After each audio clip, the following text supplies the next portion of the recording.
Before we start, I'd like to say that I do not claim to fix these characters. They were already perfect and unique in their own ways, and this is just a reimagining for fun.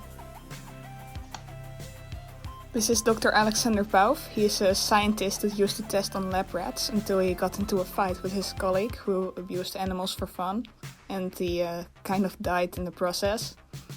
And later he came back as some sort of zombie, and he freed all the rats in the lab, and they are now his army. He took his sweet revenge and now walks around at night with his army of rats. I personally think rats are adorable little jumping ground pigeons, so of course I had to draw the little fur balls as well. I removed the stitches on his mouth so his face doesn't get cluttered, and I made his outfit resemble a lab coat more. Because if he's willing to fight and die for his little rat friends, he should at least wear something with pockets to keep him in.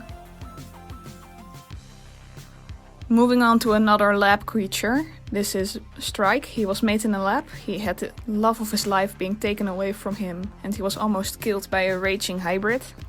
His new father figure named Blaze saved him, but when he goes to search for his lost love, another raptor recognized him, and that raptor was like really determined on completely destroying his mental health. So in a rage he wants to take revenge on the hybrid that attacked him in the first place.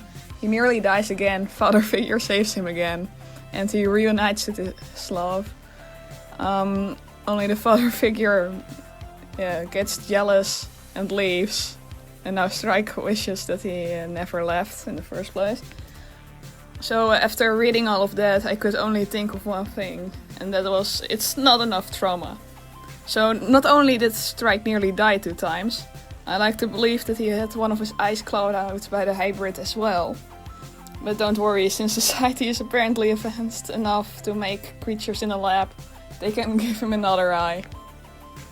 So the next character didn't give me much of a backstory, but from the reference I could see how they used to be a tattoo artist, which is very brave. I would never have the confidence to draw on a person and have it be permanent.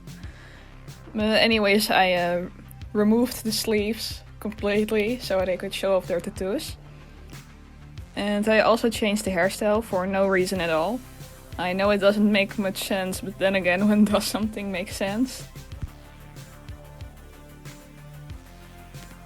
And here we have the first dragon, which is surprising since these are in chronological order, and most of my following consists of people who only draw dragons.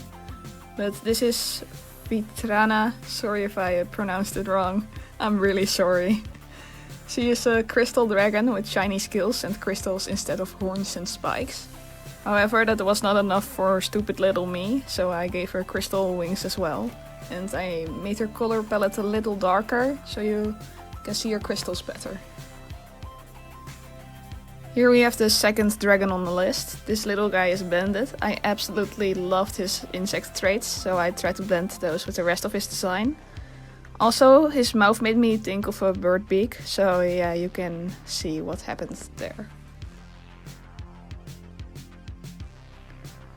Okay, dragon number 3. This is Princess Celeste. She is an elegant and protective princess with 2 babies. The original owner asked me to change her pattern to that of a paint horse. Of course I have no idea what a paint horse is. So stupid little me googled it. I hope I came close. I did what the pictures on Google said, okay? I removed some spikes so they can't get in the way of her elegantness.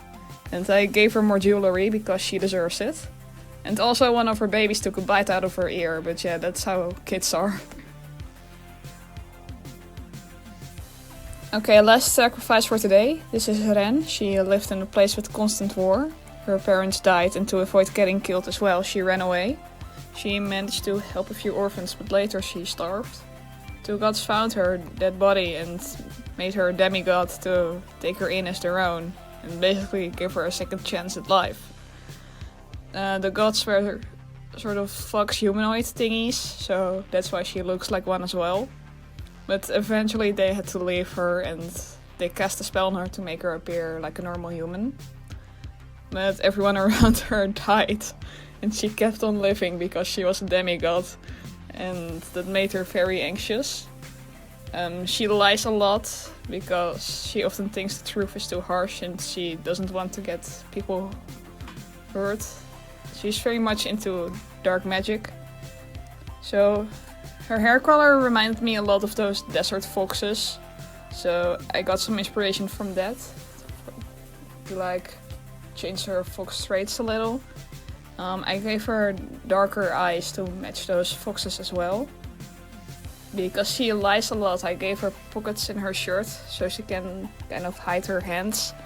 And I put her hair in a ponytail so she can't fiddle with her hair to make it less obvious that she's lying.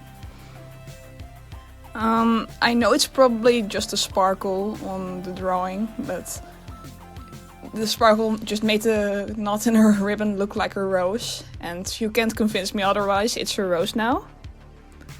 Anyways, I have a lot of these sacrifices, so I'll need to make more videos like this. So don't be sad if yours wasn't featured in this one. I'll eventually get through all of them, it will just take a while.